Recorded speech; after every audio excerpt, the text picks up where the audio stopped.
Hi guys, welcome to my channel.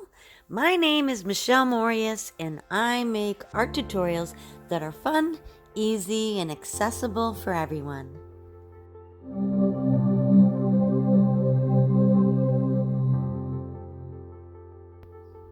Today we're going to be doing this hyper-realistic eye in Prismacolor color pencils on Strathmore Bristol paper. You always want to start with a nice sketch to help you along the way. So you want to put in where your highlights are going to be, where your dark shadows are going to be, and any important things to help you not get lost as you're going along. So I've also swatched out all of my pencils ahead of time on a piece of paper that I have next to me, and I've picked out the colors that I want to use in the drawing. The next step is I go ahead and I sharpen all of my color pencils, and then I have them all ready to go, so I don't have to stop in between and sharpen and go back in my set and look for another color. I'm all ready to go with my drawing. So I start going in, putting a light coat on everything. It's a lot easier to blend color pencil when you have a little bit of a light coat down. And you want to work in light layers anyway, so that you can get a lot of detail and you can get a lot of richness of color by blending different colors together to create a nice rich tone. You can find a list of colors I used in the drawing in the description box below, along with all of the materials that I used in the drawing. One of the big mistakes that people make when they're drawing an eye is the white of the eye is not really white. So you want to put a nice light coat of, there's some pinks and some light grays, and there's going to be some shadowing in the white part of the eye. So don't leave it white. We want to definitely put some color in there. And there's also a shadow where the lid comes over the iris. So you want to make sure the top of the eye has a nice shadow to it to give it a more realistic effect. Another mistake people make in drawing an eye is they just draw a circle for the eyeball. And you want to always make sure the lid is always going to cover the top of the eye. So you want to make sure that you're not just putting a round circle in the middle of the eye. You're covering a little bit of the top part of it up with the upper lid of the eye. Your highlight in the eye also is not pure white. So the highlight is covering part of the black part of the eye, and we're going to put a little bit of color. We're going to glaze some color in there so that it's not pure white. You want it to be bright, and you want to kind of not muddy that up, but there is going to be some color in that highlight, and that will give it a nice glow without being glaring white.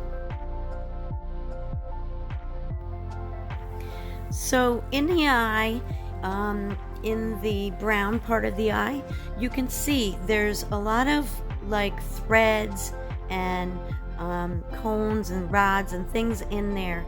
So if you want to try to get those in, you'll have a really nice, believable iris.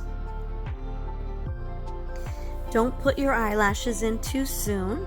You want to get that skin tone down before you start putting in the eyelashes, because what's going to happen is with the black color pencil, if you try to go over it, it's going to muddy up all of your colors because you're going to be mushing that black of the eyelashes in with your skin tone. Now you want to get a good nice deep crease, and you want to put some shadow in there, and just build those layers up really slowly and gradually.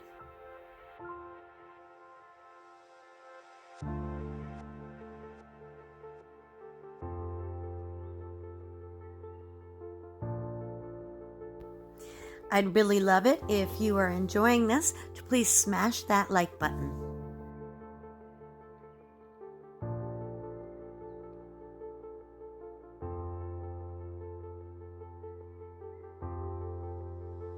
Now you want to put in the reflection of the eyelashes in that nice bright highlight that you have there, because it's going to reflect what's above it, which is the eyelashes. And especially in this drawing where she's looking up, so the light is coming kind of straight at her, you want to put those reflections of the eyelashes in. When you do eyelashes, normally they're in like clumps of 2 or 3, and you want to follow the curve of the contour of the eye. So you don't want to just put straight lines going up. You want to kind of follow the way the eye is looking.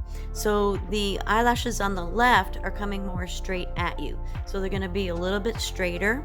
And as you go around the eye, they're going to curve up.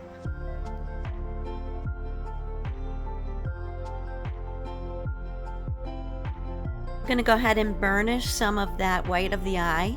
I've already put down a little bit of gray and a little bit of some pinks and lavenders, and I'm going to go ahead and with a white color pencil, and I'm going to burnish some of that eyeball so that it blends everything together and we have a nice smooth white of the eye.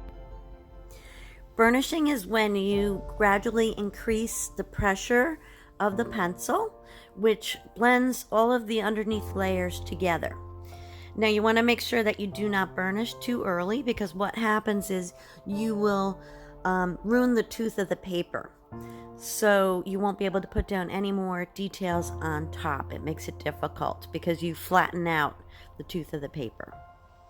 Now we're going in with a white jelly roll pen, and I'm just going to add a water line to the top there. The eye is watery and glossy, so you want to make sure you have that little tiny line of white in there, and there's also going to be a bright highlight in the corner of the eye as well. I'm going in with a jelly roll pen to pop those. And you can do this at the end, and if it's too white, you can then glaze over a little bit more color on top of it.